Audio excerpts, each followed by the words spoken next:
Thank you very much for coming. I want to just first compliment Jefferson County.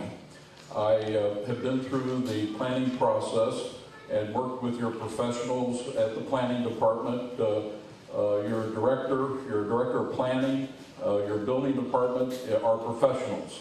And I've been through the rezoning process there. And in that process, there was a due process for everyone. The developer made proposals. There was a very open meeting process. Everyone had a chance to participate. It went on and on, but that's part of the process. It was a very open and transparent process, and I want to I can't compliment you enough on that and your leadership to maintain that. I would like to contrast that procedure that you follow on a professional planning process, Jefferson County, to what I've experienced for the last year. And specifically, I agree with your comments that things have to be done right and comply with the law, and that is key. What I experienced is just a follow-up from our first speaker, is that unlike Jefferson County, where there was a process, the experience that occurred in Crystal City was totally different. I asked that you take this videotape of an August 18th, 08 City Council meeting, and you can watch the whole work session meeting, but in particular at 57 minutes and 30 seconds, if you would focus on that part. And what occurred at that meeting is that the secretary of the Planning Commission, someone who has been to all the meetings and done the minutes, brought up an issue that is similar to my experience. Now, again, this is a volunteer for the city. This is the secretary of the Planning Commission. I ask that you listen to her words, and I'll summarize them. Is that basically the rezoning process, the planning process they went through, required that the Planning Commission review the recommendation and make a recommendation to council. That's really the procedure under Missouri law. What she said is that she never, and I'll let you see it, this is my paraphrase, but I asked that you send it to your zoning people. I'd like you to send it to the other commissioners. What she said is that she never saw the map, never saw the rezoning map, any map. And they had kind of a work map. They had kind of a finished product. But here's a process that even the Planning Commission had no idea. Not just the citizens, but even the Planning Commission never saw the rezoning map. Now, I'm a professional, and I've dealt with thousands of real estate projects and rezoning, and I really appreciate the due process that your county provides. But what I want you to realize is that my experience in dealing with the mayor in Crystal City was totally different. I went to the city, I went to the Planning Commission, and again, it's all on tape. And in November, I asked, is there a proposed rezoning by an individual? Is there a proposed rezoning by a corporation? Is there a proposed rezoning sponsored by the city, a city councilman, or by the county, or by anyone? And I asked that question to Bob French.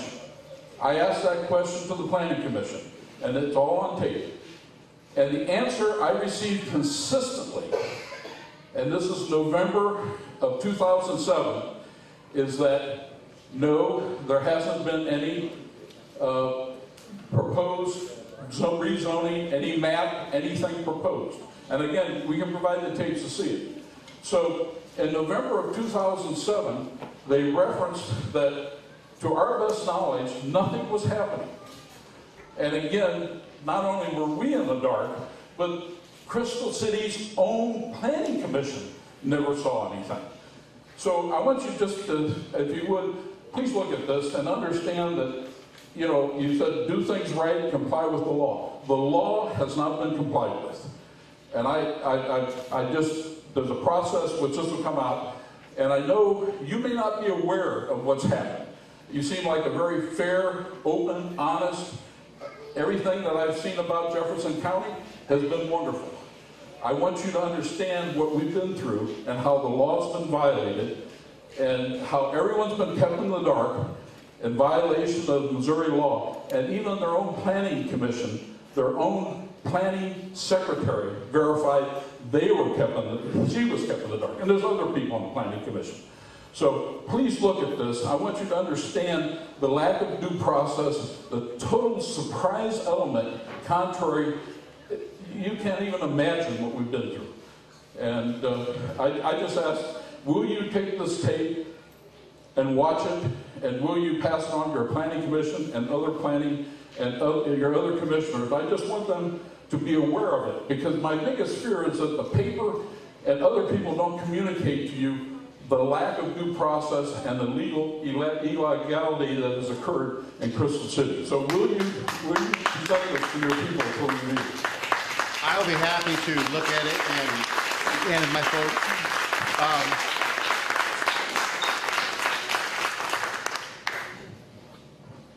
Crystal City, I believe, is a third or fourth class city. Are you a fourth class city? Third class city. Third class city.